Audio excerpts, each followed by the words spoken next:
What do you make of all this?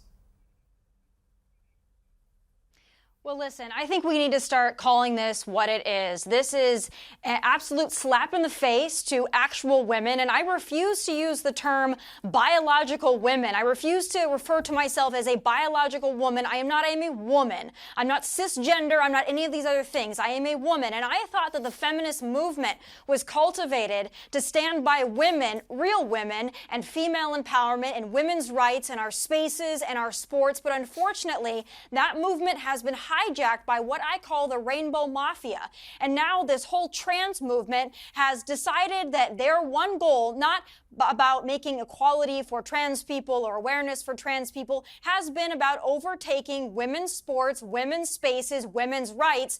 And the fact that there are now certain activists that have completely abandoned what should be the actual feminist movement in favor of this rainbow mafia, to me is laughable. And if they're going to call me transphobic for saying that, in the words of our swimmer Riley Gaines, I would say, well, then I guess that makes you a misogynist. We're not using these terms, these labels, these definitions anymore. We're going to call things like they are. We're going to speak with science at the forefront, and we're not going to play these games anymore, at least here in the United States. Well, whilst I've got you there, Tommy, in the United States, it does seem that the United States is sort of ground zero for a lot of this stuff. Yeah. And I wanted to take us on to another story, because California, I know you're in Nashville, Tennessee, a very sensible state, I'm sure, but over in the slightly crazier state of California, a new law has come in. I couldn't quite believe this when I read this. A new law's come in saying that all large toy retailers in California have to have, quote, gender-neutral toy aisles. And apparently this is because instead of having a sort of clear aisle for boys' toys and a clear aisle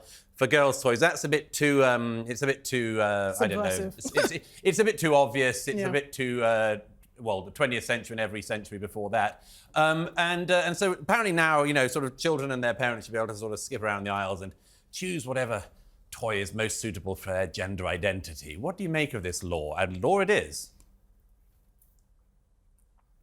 Well, I'll tell you, I did live in Los Angeles for 3 years before I fled to Nashville, Tennessee. And I'll tell you, there's a lot of problems in California. Homelessness, taxes, regulations, illegal immigration, drug use, open-air drug markets, filth on the streets, human feces on the streets, needles on the streets. And I would think that gender-neutral toy aisles would end on the last of list of priorities for Governor Newsom and the rest of the Democrats that control that state. But alas, we've discovered that that is their priority, fining retailers that have already been through enough with the COVID lockdowns and shutdowns, finally regaining their ground after that time, also inflicted on them by Democrat politicians.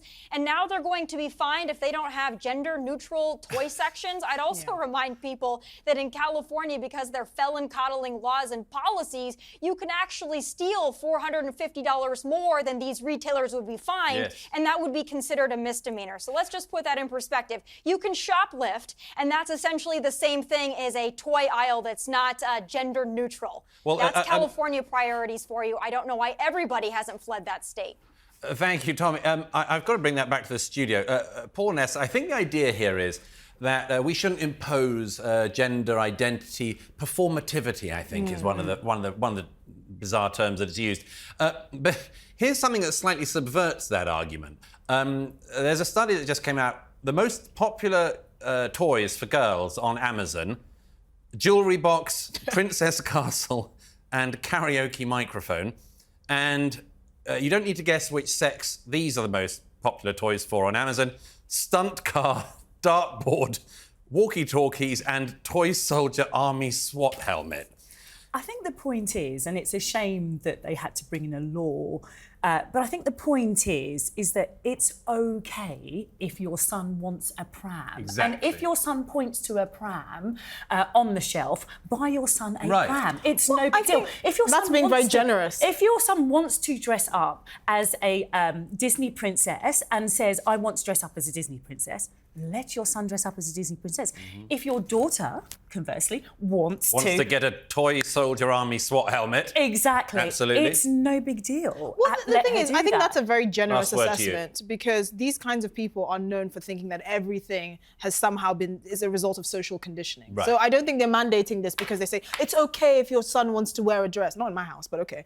It's the point that they actually think it's okay young if your son people- wears a dress. Not in my house. It okay. will be fine. But they actually think young people are socially conditioned to this, even though it goes against all the scientific data on this. The reality is boys like things, girls like people, and that's just the reality of how we're genetically predisposed. It's interesting that you say that you think that people are suggesting that they're social conditioned in the same way that you think that somehow your son will No, it's grow not up happening. It's just not happening in my house. if he wears a dress. It's just not happening in my house.